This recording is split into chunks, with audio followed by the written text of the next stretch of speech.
Com coragem vamos alcançar a paz, construindo a paz, construindo a paz. Olá, este é o podcast Liderança Espírita para a Nova Era, uma promoção da Vice-Presidência de Unificação da Federação Espírita do Rio Grande do Sul, através da sua área de formação de lideranças espíritas. Este é o episódio de número 30, intitulado O Líder Espírita e as Tentações. Eu sou Fabiano de Souza e me acompanham nesse episódio Maria Elizabeth Barbieri, Carolina Reis e Vinícius Lima Lousada. Convidamos nossa querida amiga e irmã Carolina Reis para a leitura da página que escolhemos para o episódio de hoje, alinhada ao tema deste episódio, Diante das Tentações, do livro Religião dos Espíritos, pelo Espírito de Emmanuel, através da psicografia de Francisco Cândido Xavier. Diante das tentações. Tentado a permanência nas trevas, embora de pé sangrando, dirige-te para a luz. Enquanto não atravesse o suor e o cansaço da plantação, lavrador algum amealha a colheita. Até que atinjamos um dia o clima do reino angélico, seremos almas humanas, peregrinos da evolução nas trilhas da eternidade. Aqui e ali, ouviremos cânticos de exaltação à virtude, e louvando-a, falaremos por nossa vez, acentuando-lhe os elogios. Entretanto, manda a sinceridade nos vejamos por dentro, e por dentro de nós ruge o passado, gritando injúrias contra as nossas mais belas aspirações. Toma, porém, o facho que o Cristo te coloca nas mãos, e clareia a intimidade da consciência, parlamentando contigo mesmo. Ora a ora, esclareçamos a nós próprios, tanto quanto nos lançamos no ensino aos outros. Reparando os caídos em plena viciação, inventaria as próprias fraquezas e perceberás que provavelmente respirarias agora numa enxerga de lodo, não fosse a migalha do conhecimento que te enriquece.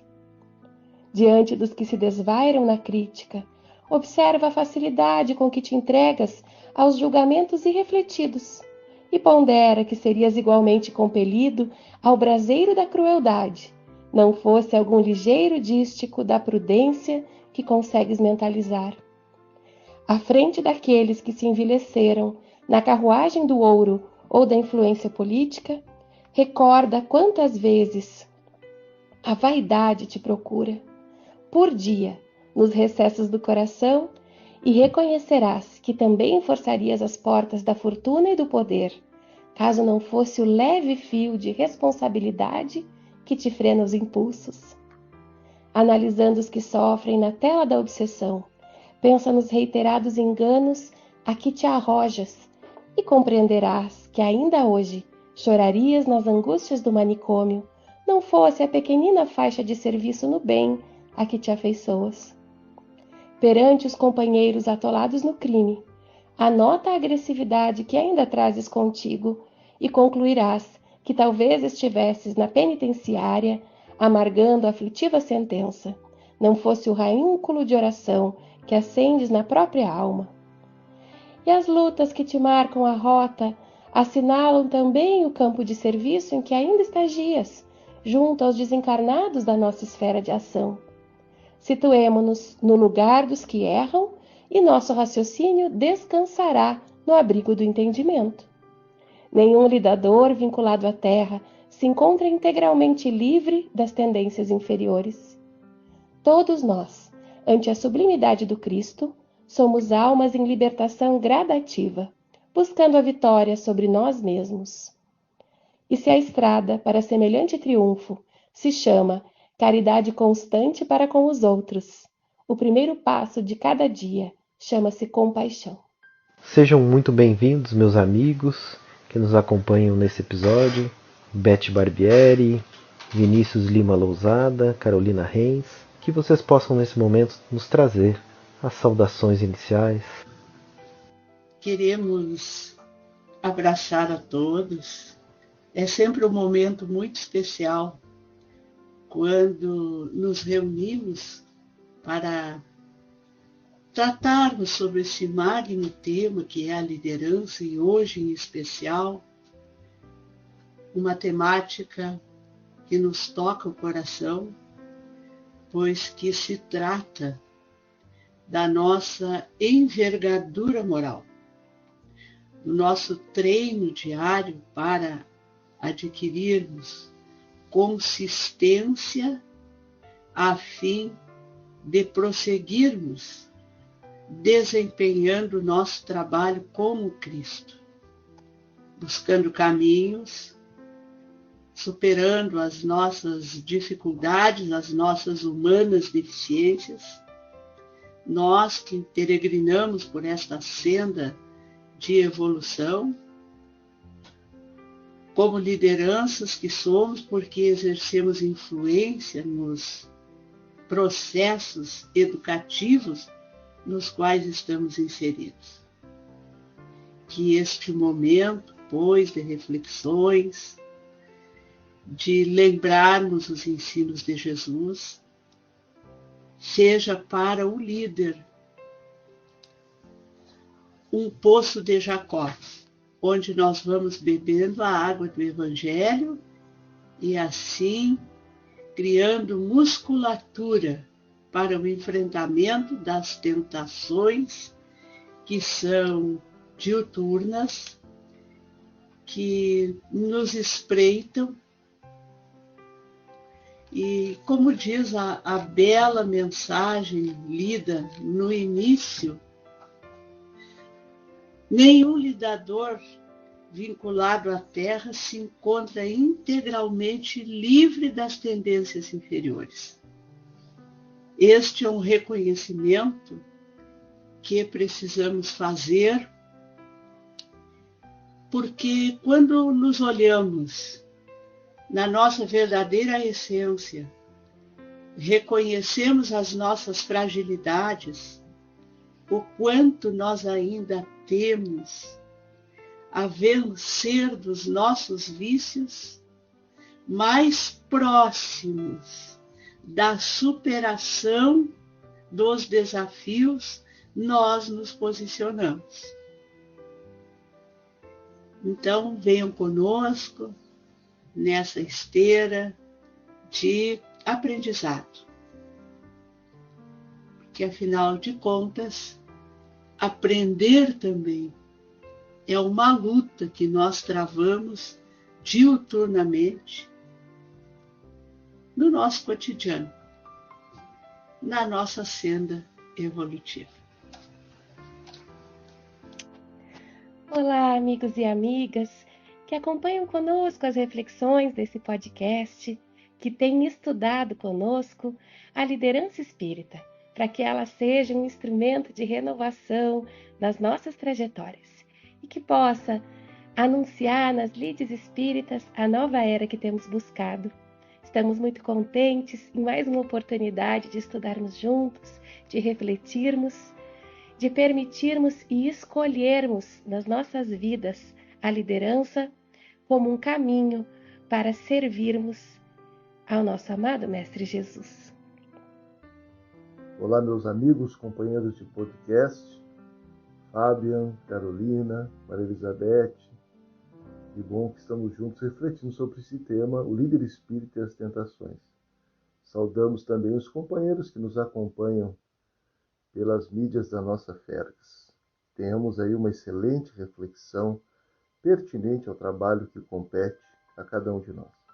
Bom, o líder espírita e as tentações dá o título a este episódio número 30 do podcast Liderança Espírita para a Nova Era.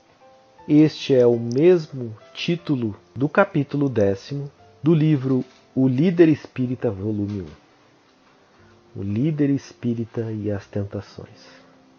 E nós começamos perguntando para a nossa querida amiga e irmã Beth Barbieri sobre esse estudo do capítulo 10º do Líder Espírita volume 1. Inicia com um convite a perseverar na tarefa, guardar lealdade à proposta do Mestre Jesus, entrar pela porta estreita. São diretrizes que exigem resistência e perseverança. Me remete, Beth, à história de que Santa Teresa d'Ávila estava indo de burro até um dos conventos da Ordem Carmelita, quando o burrinho achou por bem derrubá-la em plena lama. Além de sujar toda, ela ainda machucou a perna. E ela então olhou para o céu e disse a Jesus: Senhor, que bela hora para acontecer isso. Por que deixasses isso acontecer? E a sublime voz lhe respondeu: é assim que eu trato os meus amigos. A santa mística retrucou no ato: se é assim que a tratais os vossos amigos, não me admira, Senhor, que tenhais tão poucos.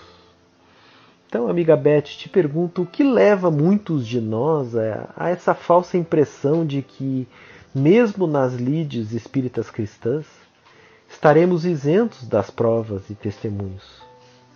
O quanto podemos e devemos compartilhar da experiência do Cristo para o dimensionamento das forças e o manejo para vencê-las? Lembramos uma passagem que está lá em Atos dos Apóstolos. Atos 16, 25. E é uma narrativa que nos sensibiliza bastante. Ela fala de um momento perto da meia-noite em que Paulo e Silas estavam presos junto com outros cristãos e eles começaram a orar e a cantar hinos de louvor a Deus, enquanto os outros presos escutavam. Emmanuel vai tratar, comentar esta passagem sob o título Resistência Espiritual e um subtítulo Meia-Noite.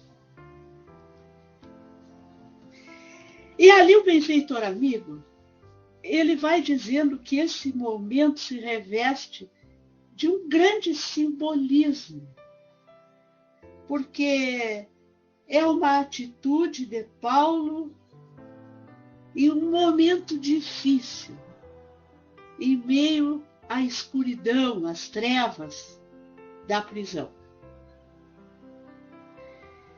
Ali ele procura erguer a esperança daqueles que estão presos com ele. Tinham sido chicoteados, humilhados, e ele vai buscar na fé divina nutrir a força, reeditar, refazer a resistência daquelas criaturas que ali estão. E Emmanuel, como só ia acontecer, ele traz para o mundo atual essa imagem, dizendo que nós também estamos mergulhados em sombras e que estamos vivendo esse momento que precede a meia-noite, onde parece que tudo que nós conhecemos está sombreado, está eclipsado. As nossas noções de justiça, de direito, de paz, de assistência mútua, às vezes parecem esquecidos por nós. E que vamos liberando estes instintos que parecem animais furiosos, que se soltam de dentro da nossa alma. Porque muitas vezes a civilização é só um verniz que cobre esses animais furiosos que nós ainda somos. E nós vamos exercendo domínio, empregando terror, perseguição, violência, tudo isso Emmanuel traz. E depois ele vai perguntar: quem poderá contar as angústias da noite dolorosa? Porque nós também, os aprendizes do Evangelho, sofremos perseguições, calúnias, somos conduzidos a testemunhos ásperos. Alguns de nós se envolvem nas nuvens pesadas desta hora, outros se escondem fugindo dos sofrimentos. Mas, diz ele consoladoramente, os discípulos fiéis suportam os açoites, as pedradas e as trevas da meia-noite, orando no santuário do Espírito Eterno e entoando cânticos de esperança para alentar os companheiros. Então, falando em resistência, este é o momento que nós estamos sendo convidados a resistir a essas tentações, porque elas são nossas. A questão 893 de O Livro dos Espíritos, quando eles são indagados qual a mais meritória das virtudes. Os benfeitores amigos dizem que todas as virtudes são meritórias. Por quê? Porque elas são sinais de progresso no caminho do bem. Olha que interessante. Às vezes a gente acha que virtude é sinônimo de santidade, e não é isso. A resistência, a perseverança são virtudes. Então, são sinais de progresso. São os momentos em que nós capturamos esses animais que se soltam de dentro da nossa alma e vamos educá-los. Os amigos espirituais nos dizem mais. Há virtude sempre que há resistência voluntária ao arrastamento dos maus pendores. Vejamos, atentemos para isso. Então, amigos queridos, estamos dizendo que as virtudes, elas são a resistência aos maus pendores. Então é para quem tem maus pendores. Virtude é para nós, que somos imperfeitos. É o momento em que a gente se esforça e domina o tigre da cólera, o leão do orgulho, a pantera, com o perdão da comparação, dos animais, mas é Emmanuel que faz essa comparação. Esse instinto de agressividade em que a gente refreia. Essa é a grande resistência. Este é o momento em que nós decidimos se vamos perseverar ou não. E aí é muito interessante, porque André Luiz diz que nós vivemos, é uma mensagem que ele traz na obra Respostas da Vida. Ganhando resistência, ele diz assim: você vive no mundo em meio de provas e lutas. Esse é o panorama. Desafios e necessidades. Ao modo do aluno entre lições de que precisa na escola, em favor do próprio aproveitamento. E arremata: aprenda a suportar os convites ao bem dos outros e você ganhará os melhores valores da resistência. Então, mais uma vez, a lição do Evangelho, nos fazendo atentar para o bem do outro, em detrimento do interesse pessoal, que é o grande complicador da resistência e da perseverança.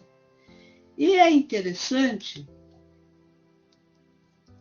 que a resistência ela é um pressuposto para a perseverança. Se nos perguntarmos o que vem a ser perseverança, nós vamos entender que perseverança é permanecer firme nos compromissos, ser fiel aos mandamentos de Deus, né? Apesar das tentações que nos surgem, apesar da adversidade. Isso é perseverança. Por isso, nós vamos encontrar no sermão profético essa exortação de Jesus. Aquele que perseverar até o fim será salvo. Ou seja, aquele que resistir e continuar cumprindo o seu dever até o objetivo final, este será salvo. Né? Este terá cumprido a sua programação reencarnatória.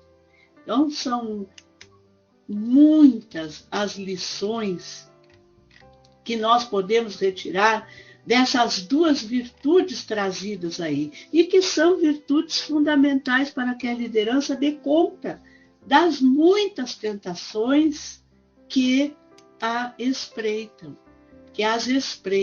Né?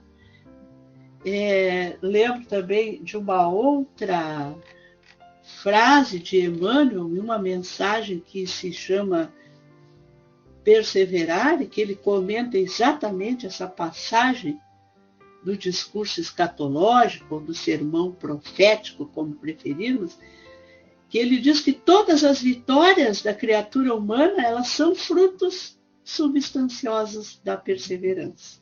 Ou seja, não obteremos resultados satisfatórios, não colheremos os bons frutos dos nossos aprendizados e dos nossos esforços, se não perseverarmos. Querido amigo Vinícius, muitas vezes somos tentados a resolver os desafios e vencermos as dificuldades tomando atalhos ou subtraindo-nos aos princípios maiores que nos norteiam a ação doutrinária, de liderança ou até mesmo de união e unificação. Quais os limites e a justa dimensão das nossas ações no mundo? Estando no mundo, mas sem ser do mundo. Muito oportuna essa questão que tu nos fazes, Fabiano, em torno dos limites e a justa dimensão das nossas ações no mundo, de forma que a liderança espírita não entregue seu trabalho a uma condição de mundanidade ou então muito vinculada à perspectiva de uma ética utilitarista, consoante o que já está consagrado na perspectiva do terra a terra. Quando nós estudamos o capítulo 10 desta obra notável, O Líder Espírita, e vamos verificar que os autores nos trazem a oportunidade de refletir sobre o tema, retomando os registros do Evangelho de Mateus, no seu capítulo 4, versículo 1 a 11, aquela passagem de Jesus no deserto. Evidentemente que Jesus, como Espírito puro, consoante recolhemos nos estudos de Allan Kardec em A Gênese, não sofreria tentações quando compreendemos o que são as tentações e as paixões. Trata-se do Espírito mais puro que já transitou em nosso planeta pelas vias da lei da reencarnação. Nós temos que, na verdade, buscar o aspecto simbólico do texto evangélico para, no símbolo, encontrarmos diretrizes para pensarmos em torno do nosso trabalho. Muitas vezes nós somos requisitados pelas nossas próprias imperfeições. Há um anseio interno de nos mantermos na inércia ou na habitualidade com que lidamos com as paixões inferiores. Mas é sempre bom lembrarmos que o Espiritismo é um convite para que a alma supere a si mesma. E o líder espírita tem um compromisso redobrado, pois que necessita estabelecer para si próprio um roteiro cuja conduta se oriente nesse processo de autotransformação. Lembramos o mestre Allan Kardec, quando define que o verdadeiro espírito é aquele que emprega todos os esforços para domar as suas más tendências. A liderança precisa, já é sabido, ser líder de si mesma. Então nós vamos estudando a temática e vamos percebendo que nós somos atraídos naturalmente pelos nossos próprios defeitos ou imperfeições morais, pelos crimes e condutas equivocadas de vidas passadas, que muitas vezes ainda jazem em nosso psiquismo, nos fazendo convites internos que nós precisamos resistir e superar. Porque é bom lembrar que nós, os trabalhadores do Evangelho, na seara do Espiritismo, não somos anjos, somos os trânsfugas do dever de ontem, que agora temos, à luz da misericórdia divina, a oportunidade de servir liderando, e liderando aprender a servir. O limite da nossa tarefa, da nossa ação no mundo, é aquele estabelecido pelas leis morais da vida. O bem é sempre o bem, o mal é sempre o mal. Jamais um bem se torna um mal, jamais o mal pode ser travestido de bem. Nós carecemos, portanto, de nos deixarmos nortear pela ética do Evangelho e trabalharmos para que esses comportamentos do passado ou esses convites ao desvio de rota tenham resistência moral em nós mesmos. Na relação com os companheiros de tarefa, a regra áurea: façai aos outros o que gostarias que os outros vos fizessem. Se nós quisermos pensar um pouquinho mais e estabelecer o quanto uma conduta pode ser sadia ou não, cabe um bom exercício já lecionado pelo filósofo Kant, em que nós podemos verificar quais seriam as consequências se a minha atitude neste ou naquele campo de trabalho da seara, no exercício da liderança, fosse se tornar universal, ou seja, repetida por outros companheiros. Aquela conduta traria consequências saudáveis? Ela transformaria para melhor as vidas? Atenderia às necessidades legítimas da nossa comunidade? Ou causaria caos, abandono das diretrizes seguras do Evangelho, descuido com os fundamentos doutrinários da nossa tarefa, comportamentos que não refletiriam a ética do homem e da mulher de bem? Aí temos condições de fazer as escolhas as mais adequadas, para que a nossa tarefa seja sempre íntegra e nós, os espíritas, possamos nos tornar sal da terra. Emmanuel, bem lembrado na obra O Líder Espírita, ensina-nos que nós temos duas asas que nos conduzem à presença de Deus. Uma é o amor e a sabedoria. Essas são as duas diretrizes, para que nós não sejamos vítimas de nós mesmos no exercício da liderança com Jesus, vindo a afastar-nos das referências do Mestre e da ética que deverá representar e orientar o trabalho de todos nós. Às vezes sofremos as pressões do materialismo, da indisciplina, as seduções do poder. Aprendamos a servir, destituídos de interesse outro. E aí nós chegaremos a bom termo dos deveres que nos competem. Amiga Carolina, embora tenhamos a ciência de que a disciplina é indispensável para assegurarmos a condição de servir, Não raro cedemos aos pensamentos de que somos merecedores de privilégios e abrigamos o sentimento de que a divindade nos poupará do aprendizado e do esforço de elevação. No teu entendimento, qual a raiz desse olhar, dessa perspectiva?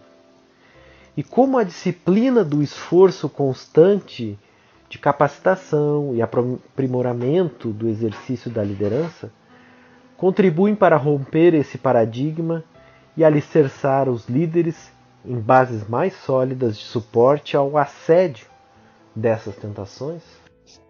Então, amigo, como já nos disse a nossa amiga Maria Elizabeth Barbieri, como nós todos estamos submetidos a esses belos desafios na vivência da liderança, do entendimento perante as tentações. Como nós todos somos, como já nos disse o benfeitor Emmanuel, inevitavelmente, estamos vinculados à Terra e não livres das tendências inferiores que carregamos no íntimo. Então, quando nós nos dedicamos ao serviço no bem, quando nós empreendemos os nossos esforços, alinhando o nosso coração, a nossa mente, as nossas ações ao planejamento divino e aurimos, então, postos de trabalho, responsabilidades enquanto lideranças servidoras, por vezes nós nos confundimos com a subida de uma montanha em que nós vamos poder chegar lá, sentar e somente apreciar. Na verdade, aquele que sobe, que coloca o seu esforço, deve enxergar mais longe. E esse é um desafio de atentarmos o nosso coração pelo amor ao estudo, pela dedicação ao trabalho, pela disciplina, que é a fonte de harmonia íntima. Se é pela disciplina nas tarefas que nós aurimos o apoio da espiritualidade benfazeja, como ao aumentarmos a nossa responsabilidade, ao ampliarmos o escopo das nossas ações, como nós poderemos abrir mão dessa disciplina, que é a que nos possibilita sermos instrumentos da espiritualidade superior, do planejamento do Mestre. Este é um desafio que se conecta com as nossas inferioridades, mas acima de tudo com as nossas fragilidades. Nós somos muito humanos ainda, então a gente fica cansado, a gente se frustra com o nosso desenvolvimento, com o desenvolvimento dos nossos irmãos e amigos, com o reconhecimento aos nossos esforços, quando na verdade nosso compromisso é com o Cristo.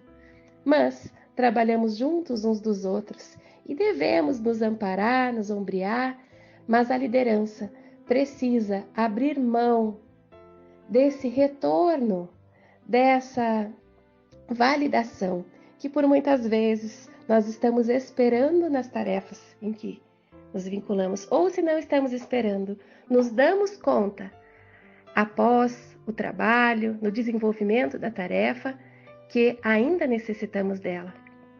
Então, essa raiz dessa fragilidade do nosso coração, dessa ignorância da lei divina, que na prática se transforma então nesse quase amargor que a liderança experimenta, se afeiçoando à reclamação, à cobrança, é um caminho para adentrarmos ou a vivência equivocada, buscando os atalhos, como os nossos amigos já comentaram, ou a um sentimento que não é apropriado, que não faz sentido, que não é coerente com aquilo que nós buscamos no trabalho do bem.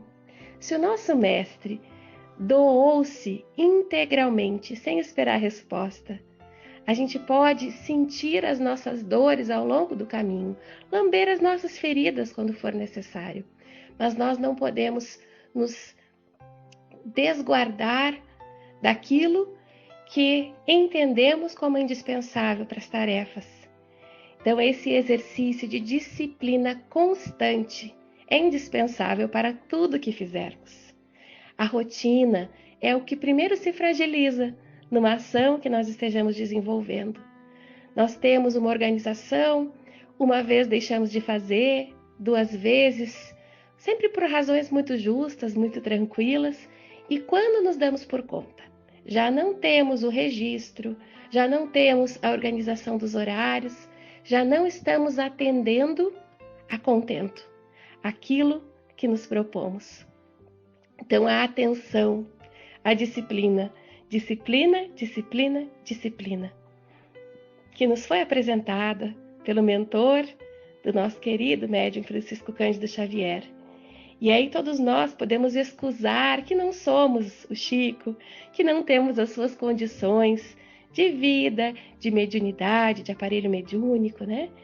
Mas todos nós seguramente estamos nas condições mais apropriadas para desenvolvermos a tarefa espírita a que estamos nos dispondo. E essas condições, por vezes, demandam um olhar mais atento. É muito fácil identificar aquilo que nos rouba a condição de serviço. A aflição, a situação de emergência, o contexto desafiador, o companheiro difícil.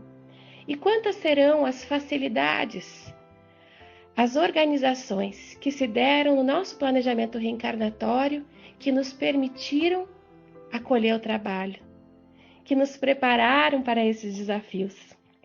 Então, se não somos merecedores de privilégios, já fomos, sim, privilegiados pela espiritualidade num acréscimo de misericórdia, que nos trouxe a condição que estamos, que nos permitiu a oportunidade abençoada de redenção pelo trabalho no bem.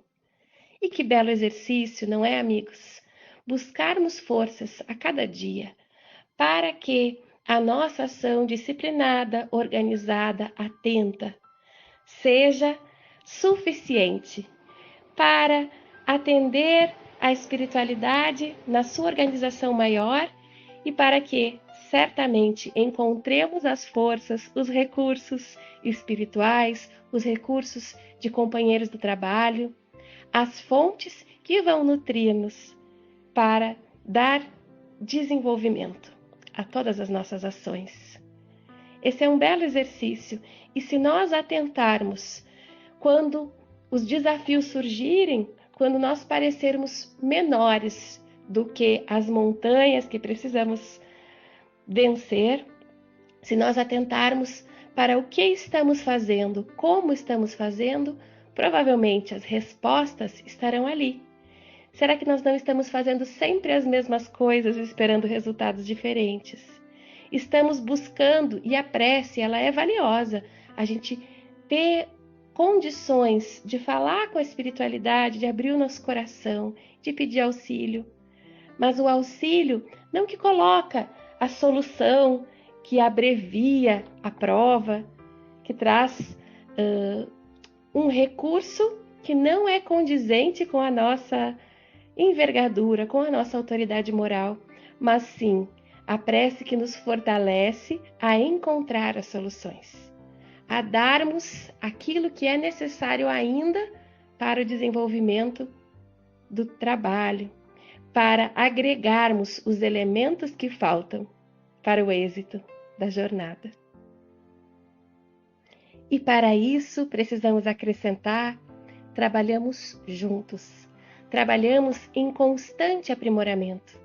Quem de nós se sentir pronto, formado para a tarefa que está executando, naturalmente lidará com a frustração, com o sofrimento.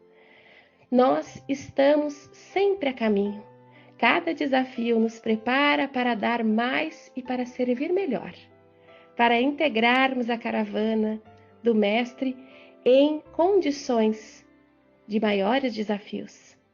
Então, quando temos essa perspectiva, buscamos em todos os companheiros o fortalecimento de visão, o aprendizado para o nosso desenvolvimento pessoal e buscamos o treinamento e a capacitação constantes. Quando nós nos dispomos a ler e reler as boas obras, a aprimorarmos o olhar sobre os estudos da ciência do mundo e trazermos as nossas vivências, quando não nos esquecemos de que somos servidores de uma obra de educação e que precisamos então nos aprimorar no serviço.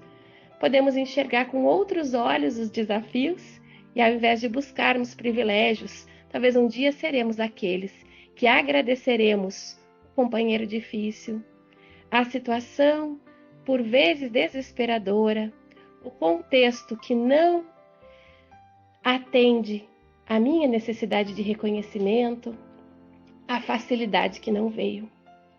E aí, identificando essas oportunidades, realmente aurirmos das situações os aprendizados valiosos, preparados carinhosamente para cada um de nós.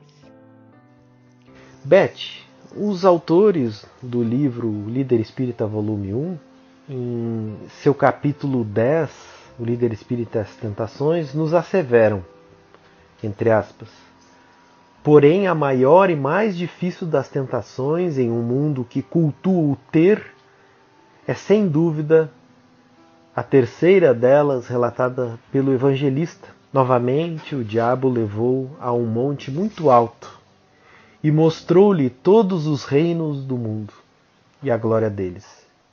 E lhe disse: tudo isto te darei, se prostrado me adorares. O monte alto do poder é uma tentação superlativa. Portanto, Beth, te pergunto, o quanto de herança de nossa bagagem espiritual está presente neste gosto pela deferência, pelo destaque, pelo poder? E como podemos iluminar essa sombra do materialismo, resistindo e repelindo, tendo em Jesus essa divina lição? Pois então, a nossa literatura espírita é pródiga na análise dessa terceira tentação. Essa tentação que, na obra O Líder Espírita, nós intitulamos o Monte Alto do Poder. A terceira tentação, que o evangelista anota nos seguintes termos: novamente o diabo o levou a um monte muito alto, mostrou-lhe todos os reinos do mundo e a glória deles. Ele disse: tudo isto te darei, se prostrado me adorares. Meus amigos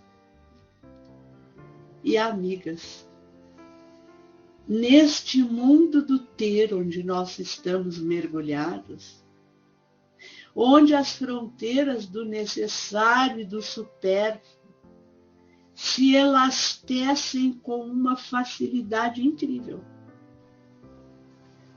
como a gente tem visto, trabalhadores valorosos que naufragam, que cedem, que se extraviam do caminho dos seus planejamentos reencarnatórios quando são tentados lá no Monte Alto do Poder. E as justificativas para isto, se nós não temos um ponto de vista da imortalidade da alma muito bem construído, eles parecem plausíveis, razoáveis, até nobres. Não, mas eu sou cristão em todos os momentos. Não, mas eu não preciso estar trabalhando no centro espírita, no órgão de unificação, para ser cristão. Por óbvio que não. Porém, quando nós atingimos um patamar na existência de transitarmos nas fileiras da unificação, do trabalho de divulgação do Espiritismo. Este é o nosso compromisso. O demais tudo é meio.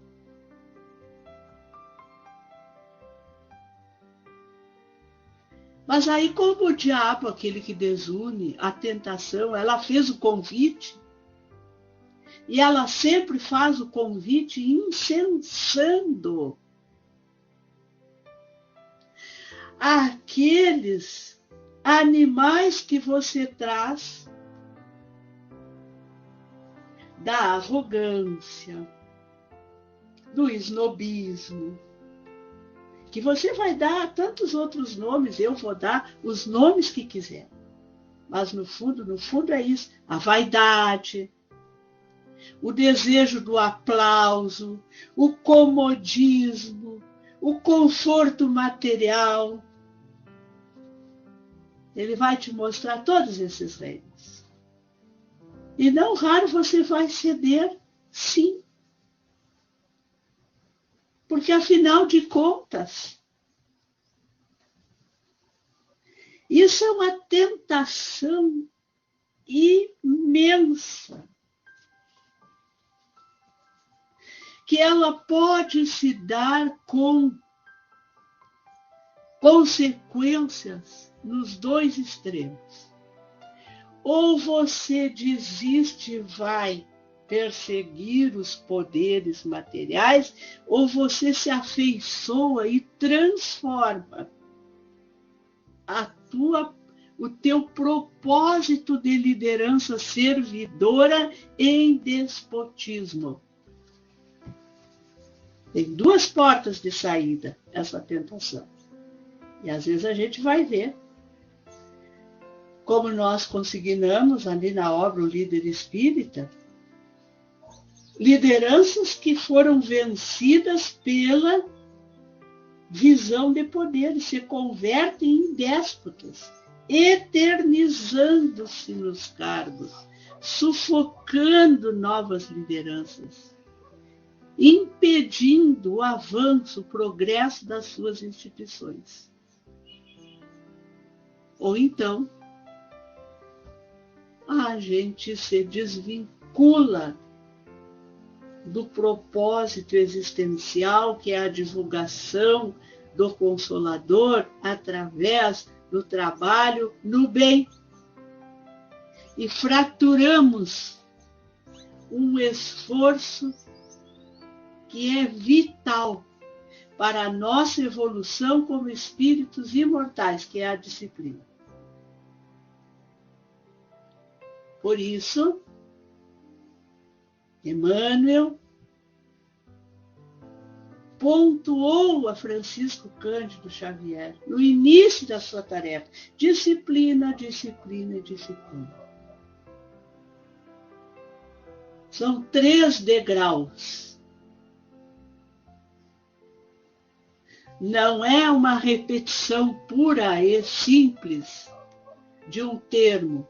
Cada degrau tem um significado. Para vencer a tentação do monte alto do poder, nós começamos a construir a nossa disciplina no primeiro degrau. E o primeiro degrau da disciplina é a pontualidade e a assiduidade aos nossos compromissos. É entregarmos as coisas no prazo, é comparecermos nos dias e horários certos, é aceitarmos os nossos compromissos e cumpri-los na medida das nossas forças.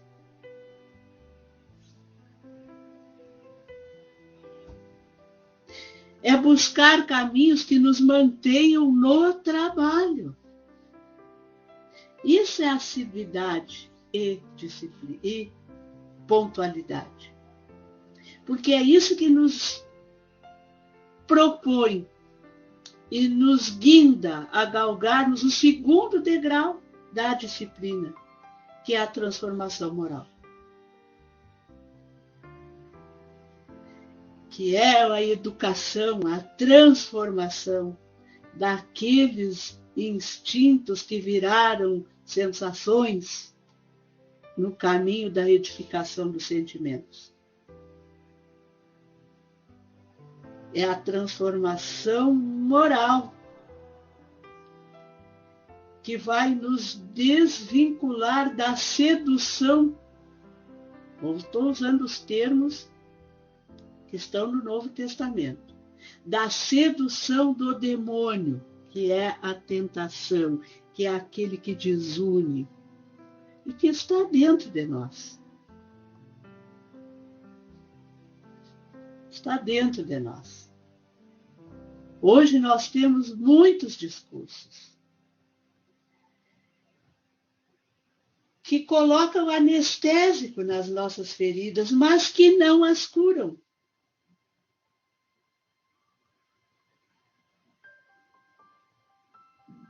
E o terceiro degrau nós vimos, já trabalhamos aqui, que é a perseverança. Porque trabalhar quando todo mundo nos entende, quando a situação está a nosso favor, quando as coisas transcorrem como a gente previu, é maravilhoso. É o que nós, como filhos de Deus, estamos fadados a ter quando formos perfeitos. Agora, trabalhar na hora do fogo cruzado, da perseguição, da dor, da luta, do açoite, do chicote, aí é preciso disciplina. Encontrei um versinho de Noel de Carvalho que está na obra Temas Atuais, pela psicografia de Francisco Cândido Xavier. E esse versinho diz assim: poder claro e incontroverso e sábios que tenho visto, para serem do universo, precisam passar por Cristo. Então, nós precisamos fazer um pareamento, colocar lado a lado os convites que nós estamos aceitando e vermos o que o Cristo propõe. Sem máscara, porque nós nos enganamos muito quando nós queremos. Nós temos a lei divina gravada na consciência. E é muito claro para nós quando estamos subvertendo, quando estamos deixando de fazer aquilo que ela propõe, ou quando estamos fazendo aquilo que ela aponta que nós não devemos fazer. Porque o desconforto que nós sentimos é o atestado claro que a gente está andando por um atalho, não pelo caminho certo. E isto, às vezes, nós não admitimos nem para nós mesmos. Nós somos muito hábeis em forjar universos paralelos. Mas o sentimento não é algo que se possa subverter. Isto é íntimo e nós sentimos quando ele está assinalando alguma coisa indevida. Então, amigos, ainda lembrando Emmanuel nessa questão do poder, do monte alto do poder, nós podemos trazer aquela frase que conhecemos muito bem e que está lá na obra Pensamento e Vida, nas lições 14 e 15. Ela fala assim: já se disse que 2 asas conduzirão o espírito humano à presença de Deus. Uma chama-se amor, a outra sabedoria. E é exatamente essas asas que nós precisamos construir.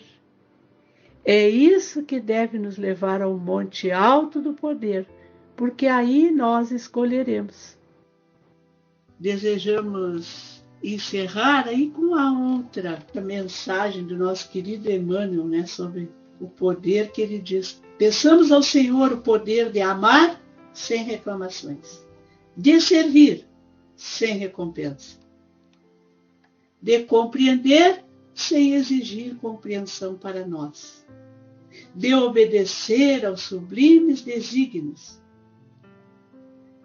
de vencer as próprias imperfeições, de abençoar os que nos perseguem, de orar pelos que nos ferem e caluniam, de amparar os que nos criticam, de estimular o bem onde se encontre, de praticar a fraternidade legítima, de aproveitar todas as oportunidades da vida para a edificação do espírito imortal.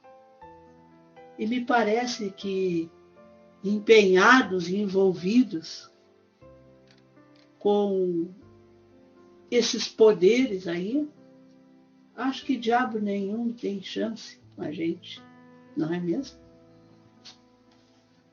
Vinícius, não raro vemos as lideranças espíritas em sua jornada de serviço, providenciando para que as lides sejam executadas, velando pelos relacionamentos e cuidando da sua equipe. Mas igualmente identificando as vozes do materialismo, da indisciplina e do poder temporal, requisitando sempre o concurso. Há, inclusive, diversas obras recentes de autoria do espírito Manuel Filomeno de Miranda, por Divaldo Franco, nos trazendo a lume exemplos desses grandes desafios. Te pergunto, amigo, quais os recursos e a profilaxia indispensáveis ao arregimentar de nossa autoridade moral? É interessante que nós possamos considerar sempre, no exercício da liderança, que nós não somos perfeitos, somos espíritos em processo de construção da nossa perfectibilidade relativa e estamos rumando à plenitude. Mas carecemos sempre, para nortear nossos passos com segurança, muita humildade, para que nós não nos coloquemos jactanciosamente em um horizonte de evolução que nós não nos encontramos ainda.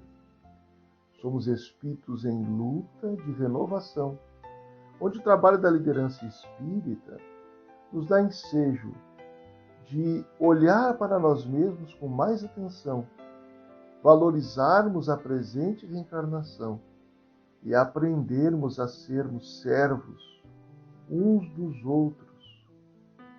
Sem atenção a essa orientação evangélica, nós corremos os riscos de repetir os caminhos do farisaísmo do passado, onde, aliás, aponta Allan Kardec, com seu humor muito fino, em A Introdução do Evangelho segundo o Espiritismo, Notícias Históricas, que eles, inclusive, os fariseus, se detestavam com alguma cordialidade, com alguma gentileza, demonstrando o quanto a hipocrisia pode ser apresentada com verniz social. Mas como o gelo não pode imitar o calor, o cristão não pode fingir essas conquistas morais.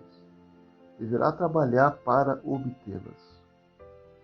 E no nosso caminho surgem desafios e nós temos recursos, sim, notáveis, para que superemos as tentações, ou seja, os convites inferiores advindos da nossa consciência ultrajada, dos maus hábitos de ontem ou das interferências espirituais, tanto quanto de outros companheiros que, reencarnados, possam apresentar-se e querer levar-nos juntos na condição daquilo que Allan Kardec chamou em um artigo muito instigante da Revista Espírita, de falsos adeptos e amigos inábeis, que levam o espiritismo a um campo que não lhe diz respeito, atendendo naturalmente às suas próprias paixões.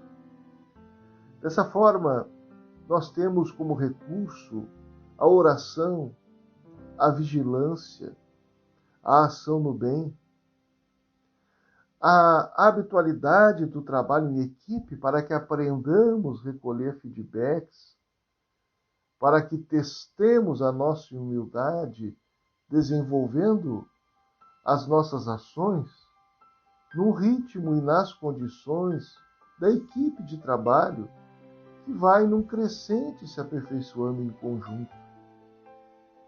Evitamos nos lançarmos com uma conduta, uma visão messiânica, salvacionista, individualista de destaque pessoal. E lembramos a Dona Ivone Pereira, em uma de suas obras, que nos alerta quanto ao personalismo, a dizer que o personalismo, se tornasse habitualidade em nosso movimento, poderia provocar a derrocada desse mesmo movimento. O espírito Manuel Filomeno de Miranda tem trazido, ao longo da sua trajetória psicográfica junto ao nobre confrade Divaldo Franco, obras de muito alerta a médiuns e lideranças espíritas. Nós vamos encontrar numa obra muito bem organizada didaticamente pelo Dr. Alírios de Cerqueira Filho, uma compilação dos textos mais importantes de Manuel Filomeno de Miranda sobre essa temática que tu nos instas, Fabiano, a refletir. O livro é A Obsessão e o Movimento Espírita, e traz ali uma série de alertas da espiritualidade amiga sobre o problema da obsessão, que pode caminhar de um fenômeno simples a uma complexidade, de uma fascinação e subjugação. Nós temos a necessidade, portanto, de estudar muito a doutrina espírita, de conhecermos-nos a nós mesmos e estabelecermos uma meta pessoal de coerência com o Evangelho, para que não tenhamos uma relação superficial com a doutrina e em postos de liderança sejamos convocados pelas nossas imperfeições ou por pressões externas a nos seduzirmos pelo poder que é transitório. Lembro aqui, já que nos trouxestes a referência de Manuel Filomeno de Miranda, aqueles convites enfermiços da espiritualidade inferior que fazem diariamente com que tombem lideranças e trabalhadores em geral da seara espírita cristã, os convites descuidados do sexo desregrado, o narcisismo, que é um culto à própria imagem e personalidade, o poder, quando não é posto em serviço ao próximo, mas para gozo, satisfação pessoal, e também o dinheiro. Nessa cultura materialista que transitamos, muitas vezes confundimos o valor das posses com o valor das aquisições morais, que pesam muito mais na balança da economia, da educação do espírito. Que recursos, então, nós temos? A própria doutrina e a sua proposta ética, consubstanciada no Evangelho de Nosso Senhor Jesus Cristo. Qual a profilaxia para que nós possamos arregimentar nossa autoridade moral, coerência, humildade, disciplina, a abnegação da própria personalidade. Abramos mão dos interesses pessoais e trabalhemos. E nos encaminhando para o encerramento do nosso episódio de número 30, O Líder Espírita e as Tentações, trazemos o nosso momento literário. Com a leitura da mensagem Caminho Adiante, do livro Mandato de Amor, pelo espírito de Alta de Souza e a psicografia de Francisco Cândido Xavier. Na voz de Juliana Farias. A sombra em torno à estrada não te importe. Segue varando injúrias e ameaças, e estende os dons do amor no bem que faças, sem que a luta te desconforte. Sê ante o mundo o amparo humilde e forte, levanta corações na luz que abraças, distribuindo graças sobre graças, na fé que extingue a dor, a treva e a morte. Por mais pedra à frente, crê e avança, por facho de bondade e de esperança, que o devir de servir jamais te doa. Alguém te apoiará dia por dia, a envolver-te de paz e de alegria. Esse alguém é Jesus, que te abençoa. Este foi o episódio de número 30 do podcast Liderança Espírita para a Nova Era, que tratou o tema O Líder Espírita e as Tentações. Que possamos refletir em torno destas profundas reflexões e ensinamentos, compartilhando conforme tão bem nos exemplificou o Mestre Nazareno. Fiquem todos bem, em paz, na liderança amorosa do Mestre Jesus. Muita paz. Com coragem vamos alcançar a paz.